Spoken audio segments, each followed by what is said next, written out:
Tonight's episode is brought to you by Leap Spirits. What do you get when you combine Leroy Butler's Leap Vodka with Robin Yount's Robinade Old School Lemonade? Officially, it's called Leap and Lemonade, but unofficially, it's called the best tasting canned cocktail made just for Wisconsin. Wags Leapin' Lemonade. It's a refreshing classic that brings together products from two Wisconsin sports legends. It tastes delicious because it's made with real award-winning vodka and real juice. Folks, it has 6.7 alcohol by volume and is sold in 6-pack, 12-ounce cans. It's the perfect canned cocktail for tailgating and get-togethers with friends and family. Leap and Lemonade, 2 Hall of Famers, 1 great drink. Leap Vodka, the official vodka of the Milwaukee Air and Water Show and Wisconsin's Vodka of the Year. To find Leap Vodka and Leap and Lemonade in a retail store or restaurant near you, visit leapspirits.com and click on Find Leap Vodka. See show notes for details.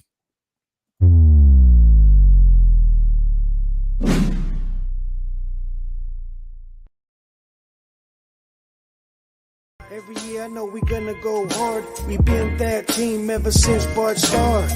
All my cheese heads go pack go. Ain't showing no mercy, cutting no slack, no. I ain't a bad sport and I'll even wish you good luck. Only thing I will. Good evening and welcome to Lombardi's Legends podcast. I am Wags, and joining me as always is Dane. And of course, we've got another very special guest tonight, Packers long snapper Jack Coco. Jack, thanks so much for joining the show, man. No, absolutely. It's my pleasure. Thank you guys for having me on. I'm super excited. Well, we are super excited. And Jack, one of the first things we always ask a first time guest is how does it feel to be a Green Bay Packer? It's absolutely unbelievable. I mean, we can get into it a little bit more later in the episode, but I'll start with this. I mean, 2 years ago, 3 years ago, you asked me myself if I had the opportunity to play in the NFL or even play for an organization like the Green Bay Packers. I would tell you no chance. And here we are. I get to say I'm a Green Bay Packer right now, and I'm working my absolute butt off to get the spot so I can stay up in Green Bay. Jack, we're gonna get into it because you have one of the coolest stories I can think of, and how you've come to Green Bay. But how did it come about? Let's maybe start there. How did you get the phone call? If I recall, you got a tryout right during kind of the rookie week there. So how does that come together where you get the phone call? I believe it was from the assistant special teams coach, if you don't mind sharing. So the funny story about that, I got the phone calls a week after pro day, and I didn't get a single phone call till this point. I was actually playing golf up in South Carolina, and I missed the initial phone call. I run out and I see I got a phone call on my phone after I finished putting on the green, and I look at it, and I saw the voicemail, and the voicemail was from an area code I never recognized, and I get the transcription up. It said Green Bay. I saw PA, and I was like, "Oh my god!" I called it back immediately. Had a short discussion with Byron Storer, the assistant special teams coach, and we set up an interview for that following Wednesday. And that Wednesday, he tells me, he's like, "If you want to take this super seriously, I need you to do X, Y, and Z." X, Y, and Z was sending videos every Tuesday and Thursday of me long snapping. Go see this guy named Mike McCabe down in Birmingham, Alabama.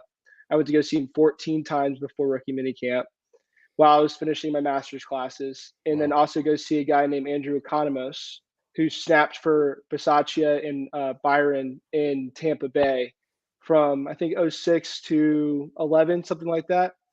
And he gave me a thumbs up. McCabe gave me a thumbs up. And pro day draft comes around. I didn't get a call. I text him. I was like, "Hey Byron, I just want an opportunity." He says, "Let me see what I can do." Invites me up to rookie minicamp and got signed 9 days later after that. Yeah, and it's been a whirlwind for all of you guys that are rookies, but you especially, as you mentioned, joining even a little bit later. It wasn't a ton later, but what then was that like as you get up to Green Bay and you set foot in Lambeau Field? You know, you walking into the locker room. What is that initial moment like for you? It was absolutely surreal. I'll never forget the feeling of, first off, rookie minicamp going up there. seeing my helmet in my locker, saying like, "Oh my God, this is like official." Had the stickers and everything. I was like, "This is everything a kid could ever dream of."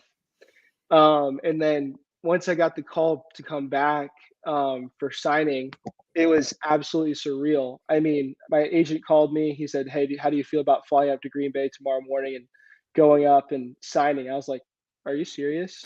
Like I was like shaking. And then going up, signing the piece of paper, and then like walking the locker room, seeing my locker and everything like that was just so surreal, and a feeling that I can't describe unless you are feeling like fully, feeling that for yourself. Yeah. So are you snapping every day right now? I mean, what's that looking like for you? And what's that routine look like for you as well? It's always been a fascinating position, I think, to both Wags and I. So walk us through kind of what you're doing ahead of getting to Green Bay here in the next few days. So, over the last month, we've had a month off. So, if you think about it for a rookie, you have pro day training, then you have your rookie mini camp and all that. You're pretty much after football season, you're still going nonstop. You never really get a break. So that first week off, I took a little vacation, went up to the lake, still snapped to all my friends that came up with me that week, and got to get a little bit of practice in there, and then played a bunch of golf, hung out, and then after that week was done, it was straight back to the nose to the grindstone, keep working. So I snapped 3 times the following week after the lake.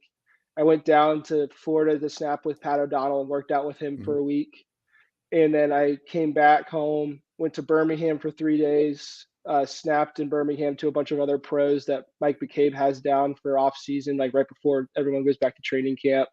And then I've been snapping. I would say I snapped Monday yesterday, took a little bit of break today. I'll snap again tomorrow, and then I head up on Thursday. Well, but so it's coming up, and so how long is a session like that for you? If you're It's snapping with your buddies or whatever, right. you know. So so it's one thing I love about long snapping is it's a craft, and it's like Yeah. it's like you try to master your craft, right? And you can, it's sometimes you're out there for an hour and a half, sometimes you're out there for 45 minutes. Mhm. It just is kind of honestly what you're trying to work on that day, what footwork you're trying to do, and what specifically you're trying to work on for that specific session. So if I go out with, my coach here, I'll go out with him for about 45 minutes to an hour. We'll do a set, we'll do about 15, 20-minute warm up, starting like at 5 yards, working our way back to full. And then we'll do 10 punt, 10 field goal, 10 punt, 10 field goal, 10 punt, 10 field goal. And we always try to focus on the precision of the field goals, making sure you get laces, making sure you don't have any bad habits. For me, I always think about being smooth when I snap field goals. And then for punts, it's making sure obviously you hit your spot on the punter, but also making sure you get depth, have the correct footwork, and imagining what protection you're going through Mm. for that particular rep. So like I'll have my coach behind me saying, "Hey, this is a certain set." So a right set. I'll do my right set line, and I'll imagine a rusher coming up field, and sometimes even practice the redirect and vice versa for left. Yeah, that segues too, Jack. Then I know in the specialist room, particularly, it's you and Stephen Wordle are primary in competition for that long snapping job, right? But then a couple of veteran specialists in Mason and of course Pat O'Donnell, who's new to the team here as a punter and looks like you'll be the primary holder. I know Mason wasn't really terribly involved in the OTAs and minicamp so far, but just kind of curious, what have you been able to pick up from those guys or the other guys that have been around? Maybe in the case of Pat or Mason, a little bit longer, but just in that first experience and that first go through in OTAs and mini camp here recently. So the really cool thing about Mason and Pat is that, everyone has these like preconceived notions that veterans are going to be a little harsh towards rookies, which they are, but you have to earn your right to be, the guy and earn Mhm. everyone's respect. But I will say from the jump, Pat and Mason were both very helpful for me, trying to get my head right and kind of realize that, I am a Green Bay Packer and I deserve to be in the locker room versus having that surreal feeling when you first walk in. It's you've earned a spot in that locker room. There's a reason why you're there. and you're out. Obviously, I'm competing with Steven right now for the starting spot, but at the end of the day, it's it's your profession, it's your job, and you belong there. So being able to talk to those guys, kind of pick their brains and see how they react and see how they go through their business and seeing how they consistent they are. Because I mean, Mason's been in the league for 16 years and Pat's been in the league for 8 years. At the end of the day, it's their consistency on how they strike the ball, their consistency on their steps. It's very similar, but in the snapping form. It's how I set up, how I position my hands, what I think about before I snap the ball, what my job is. Seeing their process has allowed me to manipulate my process to a more professional standard. Do you find then, in your experiences as a snapper previously, does everybody kind of have their own in I don't know if I'll be able to pronounce intricacies to the profession, and do you kind of have to feel out each guy? Because I know that Pat's planning to be the holder, as Wag said. So do you hear things on that end, or have you had an opportunity to snap it to him from a holding perspective yet? I'm just kind of curious what that looks like, because us Packer fans are on high alert on special teams right now. It was a tough year last year, so we're excited to have you in camp. And, so just kind of curious what that's like working with that veteran, and if they kind of give you, hey, I like it this way, and that kind of feedback.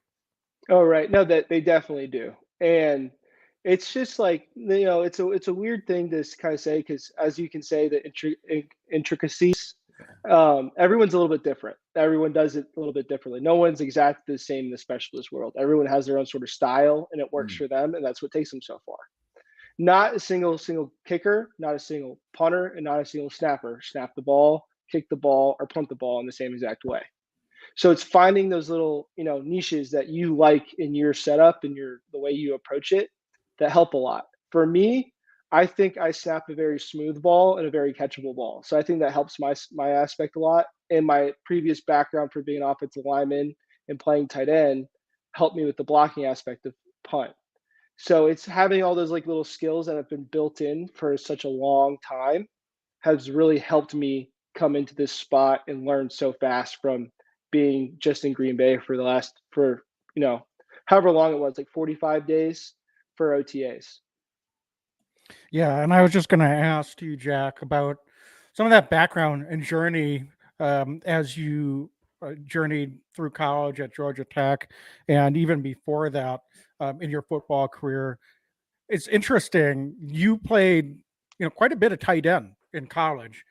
Did you come to college as a long snapper, or were you a tight end first and just kept getting better and better and perfected the long snapping craft, or was it kind of hand in hand from the start as you kicked off that 4-year career at Georgia Tech?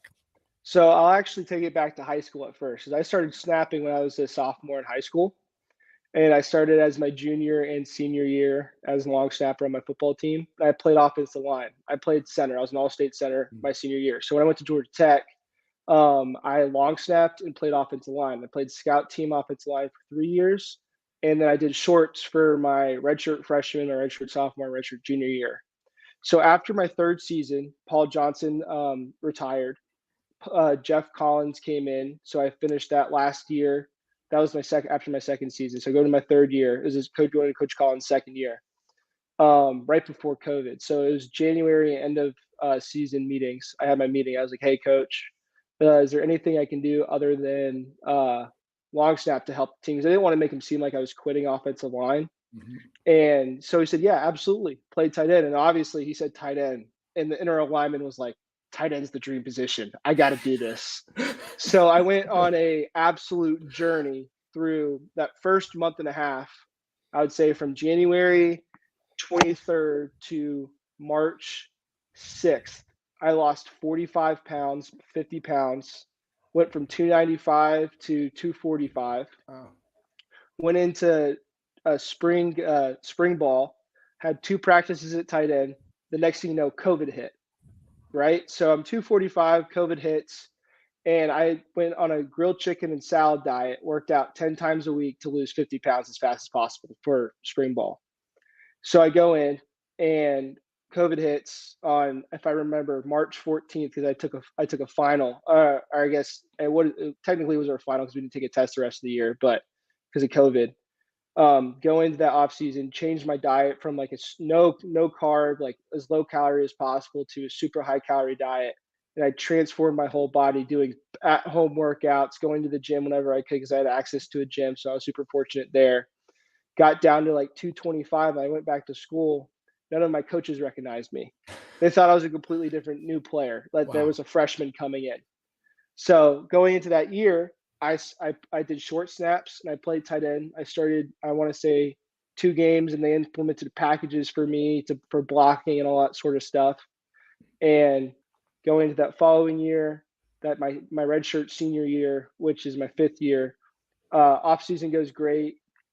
Earn a scholarship into that spring, and then they just wanted me to focus on tight end, so that's all I did. But I still backup snapped on everything. So I did punts and I did field goals every single day in practice. So I was always working on the skill. I just wasn't focusing on much as I was, which honestly has really helped me, is because I've always been really good at long snapping, because I was ranked, I think, 12th coming out of high school into college. So I was a good long snapper, but I never like truly focused on it. And that's been the difference. So from starting on pro day, I fully focused on, I did route running and blocking, but I really focused on snapping too, because I knew that was a big ticket for me to have an opportunity. And I got really good. And then being up in Green Bay, not having to worry about an offensive playbook at all, I was just able to focus on long snapping. And I've seen leaps and bounds in my progression so far. So it's super exciting to see. You can see my scale saying I started right here. It's just been kind of like an exponential curve, just rising, just getting a lot better and more comfortable, and working my absolute tail off to get, put myself in the best position possible. Yeah. Oh, go ahead. Do you mind if I just asked a follow-up question? And I not to make a big deal out of it, but that's really interesting with you mentioning, losing all of that weight. In the long run, do you think that might actually give you a little bit of a leg up too in being a long snapper, just in terms of, because you've got to go down and be part of the coverage as well after you snap the ball? I mean, obviously snapping's the most important part of absolutely. your job. Snapping is the most important part. They always say snap first. Yeah, but it definitely does, having that, because I played every single special teams in college. I never punt snapped in a game. I did field goal snap. I played on punt as I was a PP one time. I played on punt return. I played on kickoff return. I've even run down on kickoff. Oh, wow. I've done everything. So like I mean, being able to say that I've played a bunch of different positions gives me like a different sort of mindset and kind of feel towards long snapping. And that's what's the super cool part is that I can really hone in on this skill that I've never been able to hone in on before. And I think that's one of my advantages, is that obviously I've never have been super crafty with it, but now I am, and I can just see the differences super fast. So it's super interesting to me. And for those that out there that maybe are more casual listeners, curious, when you say getting better, is it more accuracy? Is it more zip on the ball? Is it more just, consistency? What does that look like? Or how are you measuring your success as you're continuing to grow as a long snapper? So it's overall consistency of the snap. So at the end of the day, when you guys are watching as fans, obviously for me, I have to be pinpoint accurate on the certain position I want to aim at. Mm-hmm. But as watching as fans, as long as the ball gets from point A to B in a super consistent time, in a super consistent spot, and the punt gets off, I did my job. Obviously breaking it down in film is a little bit different, seeing my actual protection and seeing my actual snap and like what I did on that certain rep. Absolutely. For me, that's what I need to focus on. But at the end of the day, if I get that ball back there in 0.68 to 0.72, and Pat gets the ball off in 1.85, I think is the target number, something like that, we did our job. And that's when we can go on to the next play. We can give the ball to let our defense take care of it, get the ball back in Aaron's hands, and he can go down and score, and we can go kick a field goal. Like that's the whole purpose. Be as consistent as possible, hit our times, and get the ball off as fast as possible. Yeah, this is going to sound like a dumb question, but I'm just curious. Are you precise in other aspects of your life too? I mean, like, are you the king of yard games? I'm just thinking, cornhole toss, maybe do you guys, I'm getting old, so I don't know if anybody plays beer pong anymore in college. I'm just thinking of other things that it would pay off to be really precise in terms of your aiming and your skill with that. Is there any crossover to other aspects of your life as well, or is it just long snapping? So there's a lot. So I obviously diet's a big thing for me, and I've always been like super into my diet after I lost all my weight. Just seeing what works best for me, figuring that aspect of it. But I think probably the thing that correlates the most is my favorite passion outside of football is golf. And I'm not nearly as good as golf as I am at football. At least I try to think I am. But it correlates in the same aspect as you have to be super precise when striking a ball, and when you have to be super precise in snapping a ball. And that carryovers, I kind of carry over a lot for what I do for long snapping, for what I learned from golf. Because at the end of the day, if you compare both games, at least both jobs, you have to be super consistent on the golf course to at least try to shoot par. At least for me, trying to shoot par. And then for professionals go like 12 under, like Cameron Smith this previous weekend went 8 under in the final round. But it's finding the consistency in the snap and the consistency in my golf game. I can translate it, because at the end of the day, if you think about it, where I'm doing the same thing over and over again, field goal and punts. It's two different snaps, but the same yardage every single time. It's like if I'm trying to hit a 10-foot putt for a field goal, I'm trying to hit a 100-yard chip shot for golf. I want to hit the same way every single time and have the same outcome. So it's like kind of like that aspect towards it, I think transfers over well. And that's what I really like to see, is that the way I kind of approach football is kind of with a golf mindset, because that position I'm playing is a specialist skill, and it needs to be as close as the same every single time as I possibly can do it. Okay. No, see, we've never had a long snapper on our podcast before. You are the first time. And so we're really, I'm loving this. I can tell Wags is vibing on this too. So I kind of feel bad. This podcast is flying by. You mentioned golf, you mentioned fitness. What else as just a guy outside of the game? Because we know you're a fully formed person. You don't just play football all day. Right. What else are you into in your downtime when you get a minute? So when I get a minute, I like to take off to the lake whenever I can. I like to surf. I like to wakeboard. Can't really wakeboard anymore because I don't want to hurt myself. So I stick to surfing. I can do a 360 on the board, which is a lot of fun. Awesome. I love every Christmas our family goes to Colorado. I love skiing. I love snowboarding. I like being outdoors. Being outdoors is like my favorite thing. If it comes to fishing every once in a while, or just anything outside that will take me away from being inside, that's where I'll tend to be. Yeah, there's no mountains in Wisconsin, unfortunately, but there's still some pretty solid winter activities to at least create a little bit of a diversion. Just curious then, like you mentioned skiing and snowboarding. Do you have any favorite resorts or places you've been to? Both Dane's a big skier. I used to ski, I snowboard, been around to a few different places. Just kind of curious if you've got a top spot that you like to go out to. So my favorite place to go, our family goes there every single year, is Beaver Creek, Colorado. Yeah. It's my favorite mountain. I know that mountain like the back of my hand. Like you drop me anywhere in that mountain, I can go anywhere. I know where I'm going. I had the opportunity to ski a couple other places. So I've been snowboarding in Park City. And then I've also skied in Deer Valley. But that was kind of a different story because I had to really learn how to ski that trip. So that first 6 hours was a little rough, but I figured it out again. But that was in high school. But I got to ski Vail. Vail was super crowded. Yeah. But for the amount of terrain and how hard the terrain is at Beaver Creek, it's great. It doesn't get overcrowded, and it's just a great spot to go. It's just my favorite spot to be. Do you snowboard more primarily than ski at this point? So I made the transition when I was 12 years old, and after that, I started playing. I mean, I got the opportunity to play in college. I just never made the transition back to skiing. And I was specifically told by my coach saying, "You're not allowed to go to Colorado anymore."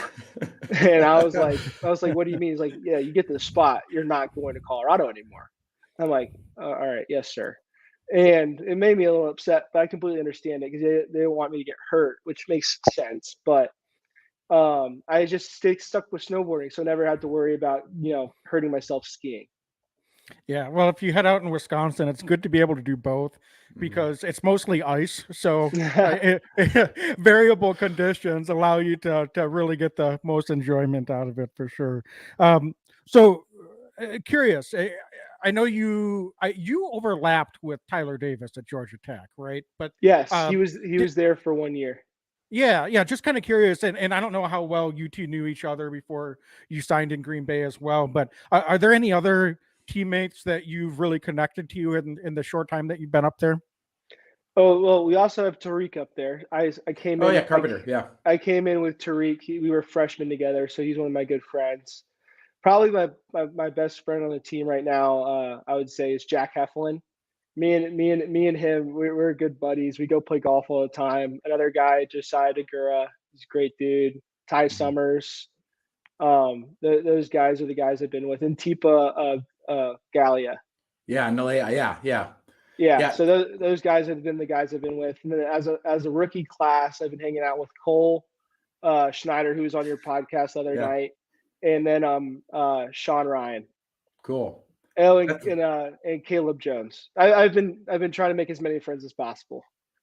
I love it, man. That's so cool. Yeah, we've gotten to know Ty and Jack a little bit too. They're just it seems like a really good crew right now in Green Bay. There seems to be a lot of guys that are looking out for each other too. I think that there's a lot of chemistry from our perspective, kind of going into this. And you're going to Lambeau very soon. You're going to Green Bay. What are you most looking forward to out of your experience heading to your first training camp in Green Bay?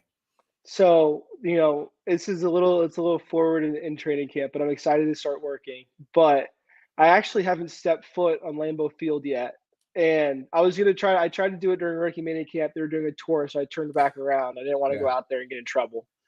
But I've heard a lot of great things about family night and how they pack out the entire stadium for a practice, and I think that's probably the day I'm super excited about, is because I haven't been able to step on Lambeau Field yet, and I think I'm going to see it in its true glory. Even though it's not the first game of the year, but like it's true glory with 65,000 fans. I don't know how much it holds, but just right there in your face, and it's going to be super surreal walking onto that field for the first time wearing the green and gold, and I'm just super excited. Jack, we're actually, my wife and I are bringing our 2-year-old to family night, so we'll be cheering you on. So if you hear some shouting for your name, it might be my wife and I giving you some love. There's nothing like a family night at Lambeau. It's so much fun. No, I'm super excited for it. It's this opportunity that got thrown upon me, and it's just super exciting because my whole life I've kind of been like the last guy in the door. I was the last guy in the door at Georgia Tech. I was the last guy in the door in Green Bay, and I've been fighting my entire life for an opportunity like this. So I'm super excited to have it right in front of my face, just out there to grab. Yeah, well, and Jack, I've got to say, it might seem strange to hear, but the competition for long snapper with you and Steven, which I mentioned earlier, that's going to be one of the more closely watched battles in camp. Honestly, like Mhm. Dane said, special teams is under high alert in Green Bay, coming off a couple of tough seasons, and it's not just any one thing. So there's not one thing to blame, but that aside, I obviously what the opportunity is. You're going to do everything you can to make that 53 man roster. But as a specialist coming in, especially as a rookie, what are you doing to be mentally prepared for that day in day out grind, knowing that like you honestly the pressure of having to be almost perfect every time you go out there. That's a question a lot of people ask me, and I'm a very positive person, and I always give off positive vibes because I don't like any negativity around me. And I love you asked this question because I take everything like step by step, day by day, one snap at a time. I worry about myself, and I don't worry about what Steven does. I stay on my own role, stay on my own path, and just be the best person I can be. Because at the end of the day, what it truly is I'm competing against myself. I'm competing against myself to become the best snapper I could possibly be and become the snapper that Green Bay can hopefully have for the next 10 years. And that no one has to worry about the position anymore. Because that's like the super exciting thing about it is that, I've seen everything that's gone on within the special teams the last couple of years, and they lacked a consistent snapper and a consistent punter. And I fully believe they found the punter in Pat O'Donnell. Dude's unbelievable. I mean, when I was down there in Jupiter, he was just absolutely amazing to watch. Yeah. And for myself, becoming the best person I can be. And that's the exciting thing about this step because, obviously I'm a little bit, in development, but, my improvement's coming fast and I feel really good about my game and I feel really good about what I'm doing. I can see my progression coming forward and I'm just itching to get back there.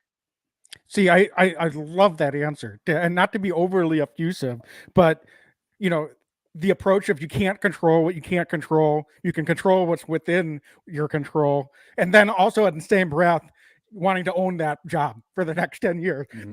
That's awesome, Jack. So I think that you've got totally the right approach to it. Dane, how long was Rob Davis a long snapper for in Green Bay? I mean, like 12 elementary years? school until college. I mean, for us. so it's true. It's true. Like that's what this, and not to like overly dramatize this, but that's what that could be. If you can if you're able to have the opportunity to lock that down. So listen, man, we'll be cheering for you, like Dane said, and really looking forward to seeing that battle unfold. And as you said, you put in your best foot forward every day. So best of luck out there in camp, and really looking forward to seeing how it turns out. No, yeah, absolutely. I'm super excited to get back. I've been kind of counting down the days the last 2 weeks, just feeling good and getting my body right, working out and getting everything set up so I can go give it my best shot and, go grab this opportunity. I'm super excited for it. Wonderful. Go get it, Jack. Jack Coco, folks, long snapper for the Green Bay Packers. Jack, we'll say what's up to you when we head up to training camp. We're so excited to see you get this thing taken care of. Folks, Jack Coco, long snapper for the Packers. Yep. Hey, Jack, before you go, can you give us a quick Go Pack Go? Go Pack Go. Let's Go do Pack it. Go. Thank Thanks you. so much, Jack, for joining us. No, absolutely. man. My pleasure. Appreciate you, man. Take care. Take care. All right. So that was Packers long snapper, Jack Coco. And Dane, you heard it. He's ready to go. I'm ready to go. Training camp is right around the corner. I can hardly believe it. It's been a long summer, and I'm ready for football to get started. And man, that was awesome, Dr. Jack.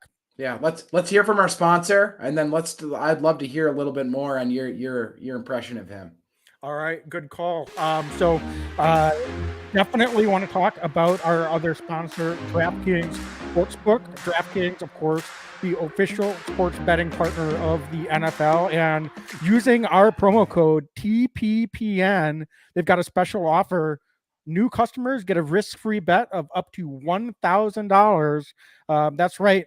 You have a risk-free bet of up to $1,000. If you don't win, you'll get another chance to cash in. So Dane, what types of events do you have your eye on? I know I was not too pleased that you mentioned a soccer game, but if that's kind of where your head's at, I'd like to hear if you've got a pick for that.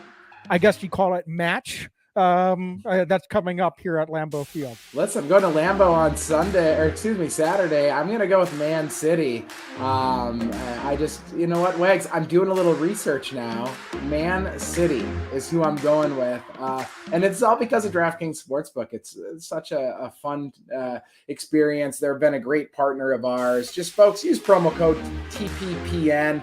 Hop on and hop on the app and enjoy some betting. We don't bet on Packers games because we just want to watch the games, but some of the other sports we always like to throw around a little bit. Thanks, DraftKings Sportsbook. Again, use promo code TPPN and get after it. For sure. So download the DraftKings Sportsbook app now. Use promo code TPPN. Make your first deposit and get a risk-free bet of up to $1,000. That's promo code TPPN only at DraftKings Sportsbook. Minimum age, eligibility restrictions apply. See show notes for details. So, yeah, Dane, Just what are your thoughts then here after talking to Jack? I Immediate love that reaction. guy. That's what Yeah. those are my thoughts. I mean, I think that he's going to go in the job. I think that he's a hardworking dude who's been putting, in the work his entire life. It's clear he's smart. It's clear that he cares. You can tell he loves the game, but he just seems like a guy who's coming in with the right take. And Wags, I love that he's, continuing to develop, right? I think the Packers aren't using a roster spot to, just for fun here. I think they see something in him, and having this interview with him, honestly, one of the more fun interviews I've had. I love talking about the craft of some of this. I thought it was really insightful, and I think he's going to go earn that spot. For sure. And it's one of those things where you can't tell everything just from talking to a guy, but definitely impressed with both his mental and preparation approach and kind of how that can kind of come together, especially for a specialist position. You really have to have both aspects of those parts of your game to be very sharp and on top form. And for a young guy, he really seems to get it. So that's impressive to me as well. Dane, what do you think about the fact that he didn't start snapping until sophomore year of high school? I know that the plan is if you and your wife decide to have any more kids and have a son, that he's going to have the ball and snapping from the crib, but maybe it's not really quite necessary, that you've got to take the Earl Woods of long snapping approach with any future boys that you might have that you want to rear into NFL players. I don't know. The Varese genes might not be as strong as the Coco genes. We'd probably have to get a earlier start, but I think it's pretty darn cool, to hear this. And, our good friend Matt was our long snapper in high school, and we always talk about that position with him. And you mentioned it, Wags. He's somebody that he's going to be athletic getting down the field after making the snap too, which I think is just extremely important. He just seems like a guy who's just scratching the surface of this position. And all the more reason that I think if it's even close, you go with the guy with the upside, and that's going to be Jack.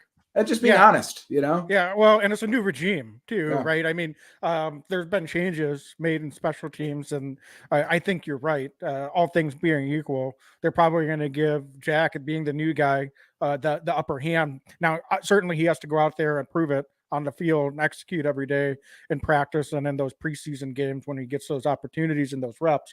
But it's basically coming in on paper, 50% chance to win that job. So you got to like that opportunity anytime you're in that position, for sure. Yeah. I mean, what else can we say? I'm excited for camp. You're spot on. It's going to be a highly anticipated and watched position group. Obviously, folks will want to look at wide receiver, right? I mean, that's the spot everybody wants to know what's up. But I mean, dare I say, this is an extremely important spot that the Packers need to lock down. And so we're going to be all eyes from day one of camp to see how things are going at this. Yeah, and that's coming up. We'll be announcing soon when we're going to be up in camp. Yeah. If any of you out there are going to be at the Milwaukee Air and Water Show on the 24th or 25th, Dane and I are going to be down there with the Leap Spirits crew. They're going to have a sponsorship down at that event in Milwaukee as well. So if you're around for that, feel free to stop by. I'd love to say hello, but we'll certainly looking forward to getting up to Green Bay for camp as well. Yeah, and we'll let folks know on our social media platforms. Always love to say hey to folks that listen and chat a little bit. It's always a great experience. There's nothing like training camp at Lambeau Field. Yeah, and stay tuned. We've got some little surprises and giveaways that we'll be announcing very soon. In the meantime, if you are getting reared and ready to go for training camp and football season, we have a bunch more player interviews that we've done and put out there here over this offseason. If you hadn't had a chance to catch up on those, perfect way to start getting prepared for Green Bay Packer training camp and for the regular season football, which is going to be here before you know it. I'm ready to go, Wags. I'm ready to get after. I'm ready for some pads to crack too. It's going to be fun. All right. Me as well. I think that wraps it up for us tonight. As always, be legendary and go Pack. Go Pack, go! Every year I know we gonna go hard. We been that team ever since Bart started. All my cheese heads go Pack go. Ain't showing no mercy, cutting no slack, no. I ain't a bad sport and I'll even wish you good.